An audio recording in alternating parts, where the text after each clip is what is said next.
सहस्रयोग पर्यंतम महर्यो ब्रह्मणो विदुः रात्रिम युग सहस्रांताम देहो रात्र विदो जनाः. ब्रह्मदेवाचा रात्र आणि दिवस जाणणारे जे पुरुष आहेत त्यांना अहोरात्रविद असं म्हणतात. तर ब्रह्मदेवाचं काय असतं की 1000 युगात संपून 1000 युग म्हणजे ब्रह्मदेवाचा एक दिवस आणि तेवढीच ब्रह्मदेवाची रात्र.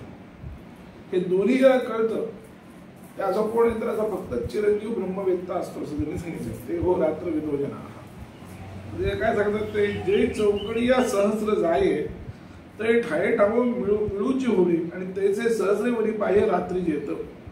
कृत त्रेता द्वापार आणि कली हे 4 युग आहेत.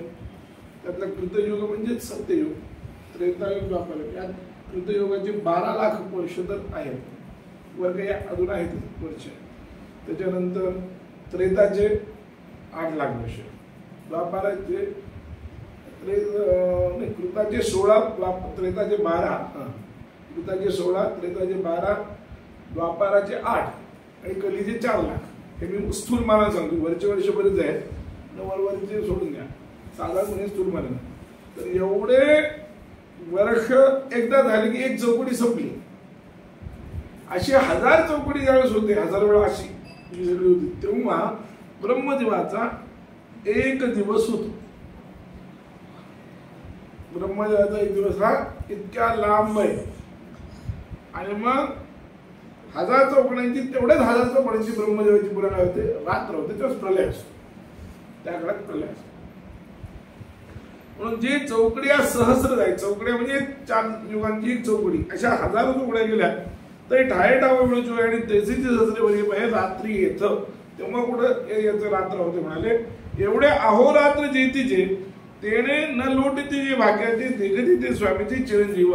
हे दोन्ही अहोरात्र जे पाहतात त्यांना चिरंजीव म्हणतात. ते फार कमी लोक असतात. काही जण हे पाहू शकतात, काही जण ते पाहू शकतात. कारण इतकं वर्ष कोण स्वर्गात राहायला लागले, स्वर्गात काय कशातही काय आहे की नाही. पण एवढे अहोरात्र जातीचे सप्त चिरंजीव किंवा वशिष्ठ भावामध्ये यांच्यातले आहेत का? सप्त चिरंजीव वेगळे वशिष्ठ भावामध्ये, कारण ते तर समजा पूर्ण ब्रह्मज्ञानी होते. नाही ते असू द्या ब्रह्मज्ञानी, म्हणजे मुक्त झाले ना. वशिष्ठ भावामध्ये मुक्त झाले, शुकदेव म्हणजे याच्याकडे पाहिजे ते काय आता नाही आहे. आता कोण आहे सप्त चिरंजीव आहेत. या चिरंजीवांची सुद्धा काय आहे, काही एक दीर्घकाळ राहणं एवढाच अर्थ आहे. त्यात फक्त मारुतीच्या कल्पापर्यंत राहणार आहे, बाकी सगळे या कल्पापर्यंत राहतील असं नाहीये. अश्वत्थामाच्या बाबतीमध्ये काय आहे की आता लोक म्हणतात आम्हाला अश्वत्थामा भेटला, ते सगळं म्हणजे विचारणीय विषय. त्याचं कारण असं आहे, महाभारतामध्ये भगवंताने अश्वत्थामाला तू 3000 वर्ष असं फिरशील असं सांगितलं. 3000 येऊन गेले. आता कलियुग लागून 5100 वर्ष झाले. आता जे काही सांगतात की नाही लोक, आम्ही नर्मदेला गेलो, ते काही खरं वाटतं काही ती टूमच निघाली.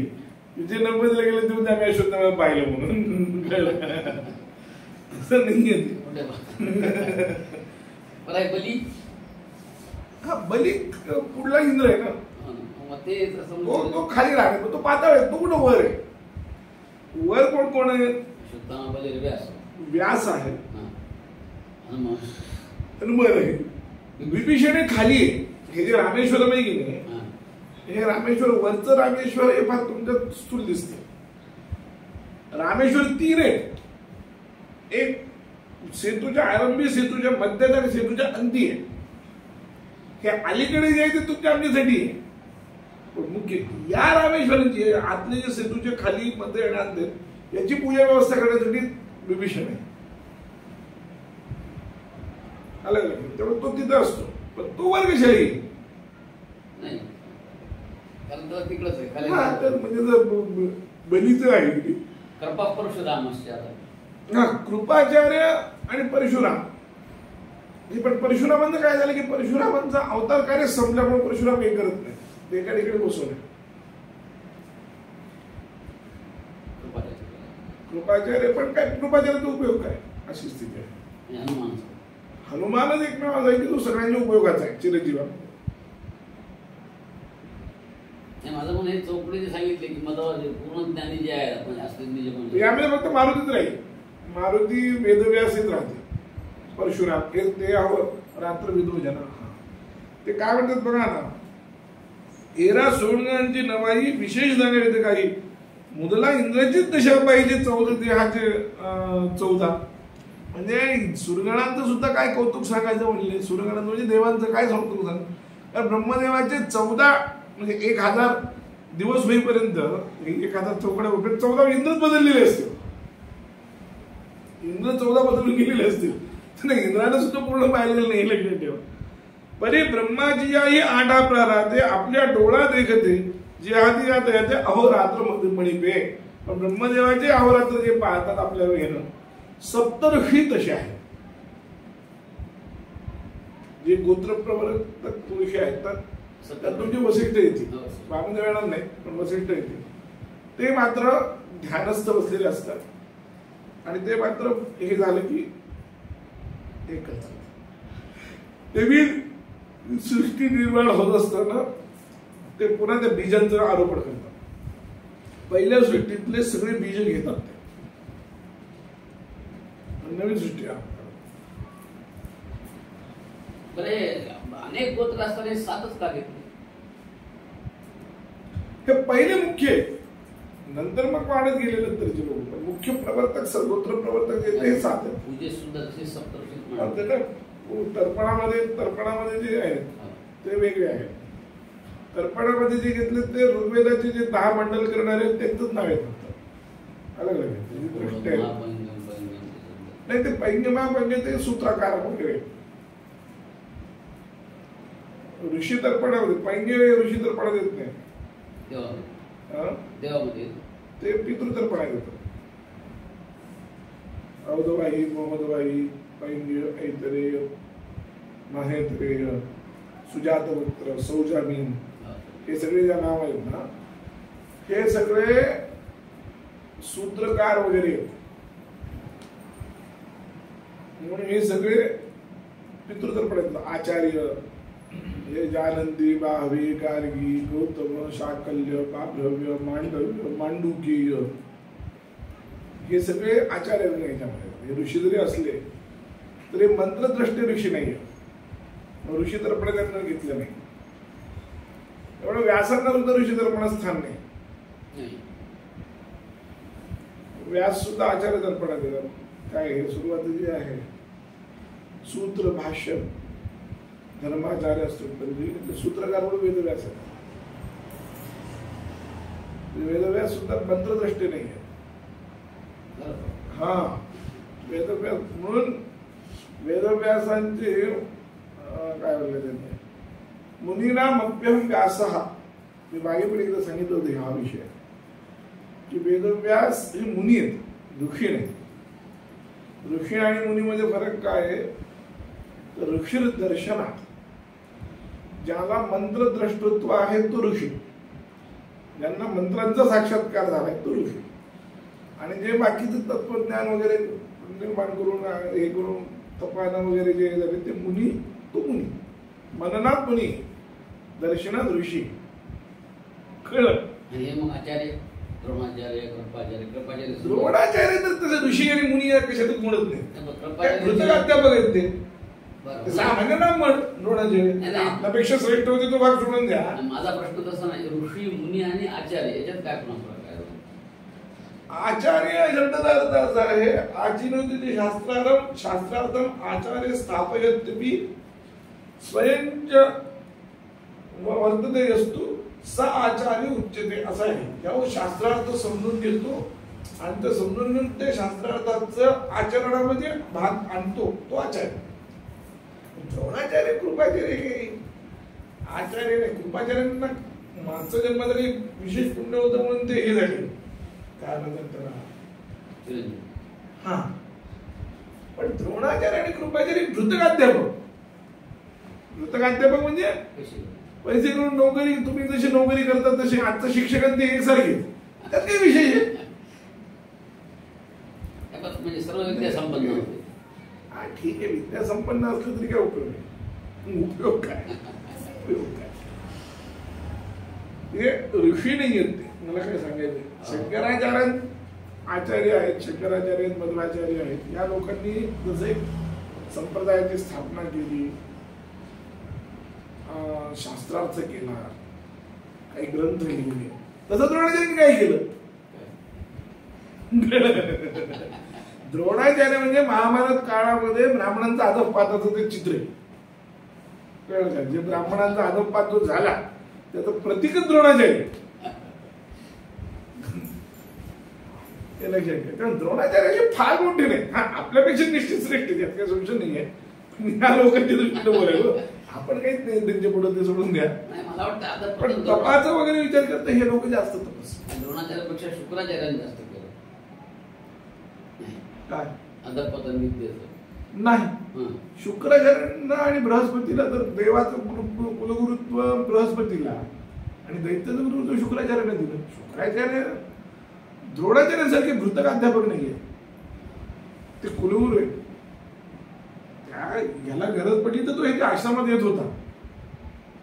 जो कोणता राक्षस असेल तो त्यांच्याकडे यायचा. म्हणजे त्या काळात कोण राज्यावर असेल, गरज पडली तर तो यायचा. बली म्हणा, हिरण्याक्ष म्हणा, किंवा हिरण्यकशिपू म्हणा, रावण म्हणा, हे सगळे, किंवा शुंभ निशुंभ वगैरे, हे सगळे शुक्राचार्यांना म्हणजे नतमस्तकच होते. कारण शुक्राचार्य आपल्या आश्रमात राहायचे. शुक्राचार्य हे नव्हते. नाही, शाळा जरी काढली तरी कसं, पूर्वी वसिष्ठांची पण शाळा होती. कुलगुरू होते वसिष्ठ. कुलगुरू कोणाला म्हणायचे माहितीये का? व्हीसीचे लास्ट तुम्ही म्हणता 10,000 विद्यार्थी ज्याच्या आश्रमात शिकतील तो कुलगुरू. पण असं जरी असलं तरी राजाकडून अनुदान नसायचं. त्यात ग्रँड कोणती नव्हती काय. राजाकडून 1 रुपया नसायचा. हे लोक खायचे काय तर निवार खायचे. निवार म्हणजे काय? जे सहजपणे आलेलं धान्य. म्हणून तर ते हल्ली त्या ऋषी पूजनाच्या दिवशी, ऋषीपंचमी दिवशी बैलाच्या ह्याचं नाही खात ना, कष्टाचं खात नाही. तर ऋषी लोक तसं खायचे. त्यामुळे त्यांना कर पण नव्हता. कळलं? गावातल्या ब्राह्मणांना त्या काळातही कर होता. गावात जे ब्राह्मण होते की नाही, गृहस्थ म्हणून जे राहायचे आणि जे काही इतर व्यवहार करायचे, त्यांना कर होता. त्यांना कर होता. उलट तर त्या काळात असं होतं की ब्राह्मण आहे आणि तो वेदाध्ययन करत नाही, तर त्याच्या बाबतीत महाभारताला आणि मनुस्मृतीने दोघांनी असं की त्या माणसाला, त्या ब्राह्मणाला धरलं पाहिजे, त्याच्या गळ्यामध्ये एवढा मोठा थोंडा बांधला पाहिजे, त्याला नदीत बुडून टाकलं पाहिजे. बलिम विष्णूंचे कार आहेत असं म्हटलं. त्याला बळी दिलं पाहिजे म्हणले, आणि त्यातून हे कर घेतला पाहिजे. बलिम विष्णूंचे कार आहे. आणि जे ब्राह्मणासाठी जे नियम आहेत ते याला नाही. कोणता ब्राह्मण पाहिजे मग? हे या पद्धतीने जे जंगलामध्ये राहतात, जे उंच वृत्तीने राहतात, जे कोणाचं काही खात नाही, कुठल्या वृत्तीने राहत नाही, मिळालं तर अयाचितपणे वगैरे राहतात, अग्निहोत्रादी कृत्य करतात, त्या ब्राह्मणांच्या बद्दल मात्र यांनी सांगितलं की त्यांना याच्यातून सूट होती. तुम्ही भरपूर पैसा कमवणार तरी मला लोक नमस्कार करा म्हणून नाही. आजचं काळ झाला तो त्या काळात तसं नव्हतं. तो श्रेष्ठ ब्राह्मण, खास एकापेक्षा श्रेष्ठ ब्राह्मण होते. त्या काळात तपाला एक किंमत होती, सगळंच होतं. आज ते राहिलं नाही. ती व्यवस्थित मोडली आपली. कळलं? हा. आता ते त्यामुळे काय झालं की सरकार आणि ते सगळं बिघडलं, तपत बिघडलं ना. मुळामध्ये ब्राह्मणामध्ये तपाची प्रवृत्तीच राहिली नाही. त्यामुळं आजचं सगळं बिघडलेलं तंत्र आहे. पण या सगळ्यांच्या मध्ये जर बघितलं तर आपला विषय काय झाला होता की ब्रह्मदेवाची एवढी अहोरात्र कोण पाहतं, तर ते जे फार क्वचित लोक ज्यांचं एवढं पुण्य असेल, 1 कल्पापर्यंत जे स्वर्गात वगैरे राहतात, ते म्हणजे चातुर्मास्य नावाचा वगैरे अनुष्ठान करणारे, याग वगैरे करणारे लोक आहेत. किंवा सोमरसाचं पान केलं, सोमयाग केला, ज्योतिष्टोम नावाचा याग केला, असे क्वचित लोक इतके दीर्घ राहतात स्वर्गामध्ये, त्यांचं पुण्य होते संपूर्ण त्यांचं सांगितले. तरी ब्रह्माची ही 8 प्रहरात ब्रह्माचे 8 प्रहर म्हणजे 4 दिवसाचे आणि 4 रात्रीचे म्हणजे दोन्हीचे पाहतात. आपल्या डोळ्यात एखादे जे आहात एकात ते अहोरात्र विदमुळी अव्यक्तात व्यक्त सर्व हा प्रभवंत हरागमे रात्रागमे प्रलीयन्ते तत्रैव व्यक्त जाऊन नगे.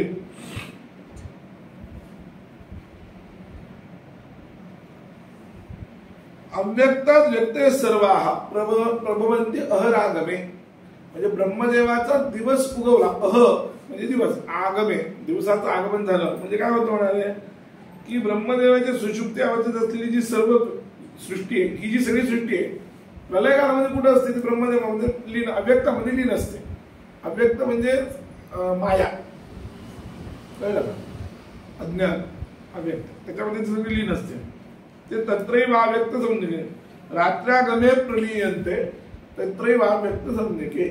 आणि जेव्हा ब्रह्मदेवाची रात्र येते त्यावेळी हे सगळं त्याच्यामध्ये म्हणजे प्रलय, ब्रह्मदेवाची रात्र म्हणजे प्रलय. तर म्हणाले अव्यक्त रूप सुषुप्ती अवस्थेमध्ये ती सुट्टी राहते. म्हणजे तिये ब्रह्मभुवनी दिवशी पाहे ते वेळी गणना केही न समाये ऐसे अव्यक्ताचे होय व्यक्त विश्व. ज्या ब्रह्मलोका जेव्हा दिवस उगवतो तेव्हा ब्रह्मदेवाच्या सुषुप्ती अवस्थेत अव्यक्त असलेलं विश्व हे पुन्हा एकदा संख्या करत नाही याचा असंख्य व्यक्त होतो. म्हणजे किती संख्या, हे सगळंच विश्व विश्व आहे ना, 1-2 नाही. आपल्याकडे अनंत कोटी ब्रह्मांड आहे ना.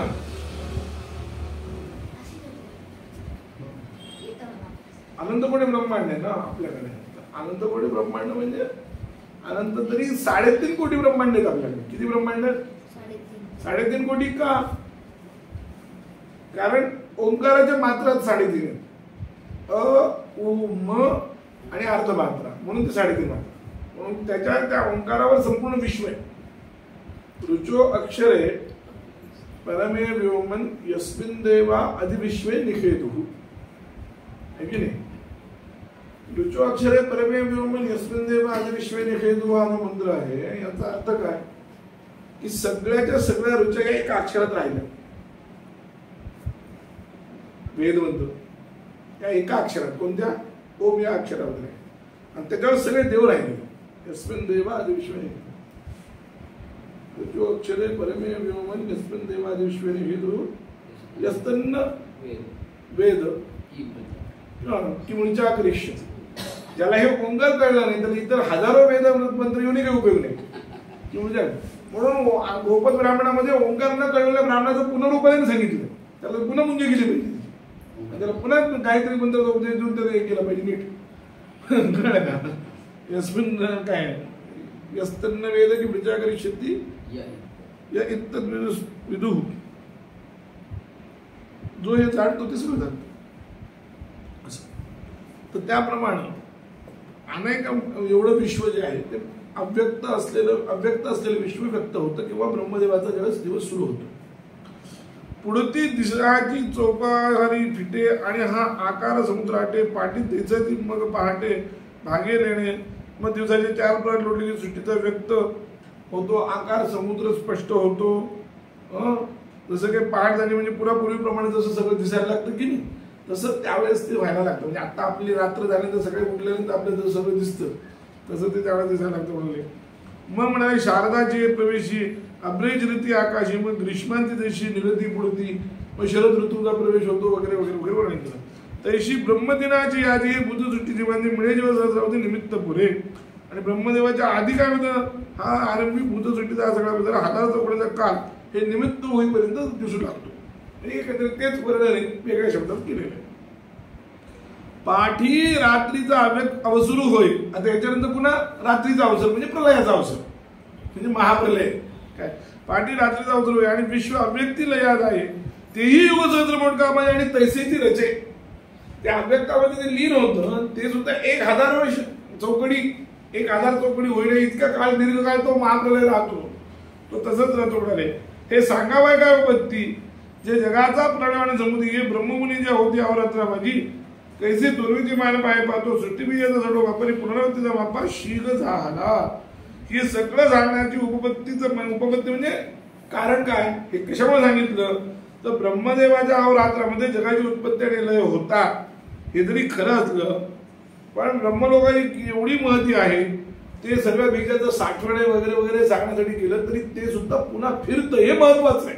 हे कशासाठी सुरुवात झाली कशासाठी सुरुवात झाली की मला प्राप्त झाल्यानंतर उपयुक्त पुनर्जन्म न विद्यते पण ब्रह्मलोकात एवढा मोठा आहे तो एवढा मोठा जरी असला तरी तिथं गेलं म्हणजे आपण सगळं कृतकृत्य झालं होत नाही पुन्हा फिरावं लागतं म्हणजे माझ्याशिवाय गती नाही हे सांगण्यासाठी एवढं सगळं व्यवस्था केली कळलं का तेच म्हणजे ब्रह्मलोकामध्ये पुनरावृत्ती आहे असं याचा म्हणजे ब्रह्मभुवना लोक आ जी आहे ती मर्यादा आहे म्हणजे ब्रह्मलोकापर्यंत आ शब्दाचा अर्थ काय झाला ब्रह्मलोकापर्यंत चतुर्दशी भुवनामध्ये सर्वात वरचं भुवन ब्रह्म आहे म्हणून खालचं 7 पाताळ अतल वितर सूत्र तलातल रसातल महातल पाताळ आणि वरचे भू भुवा स्वा महाजनात 5 सत्य म्हणजे 7 या सगळ्यामध्ये ही स्थिती होती. अवधूत श्री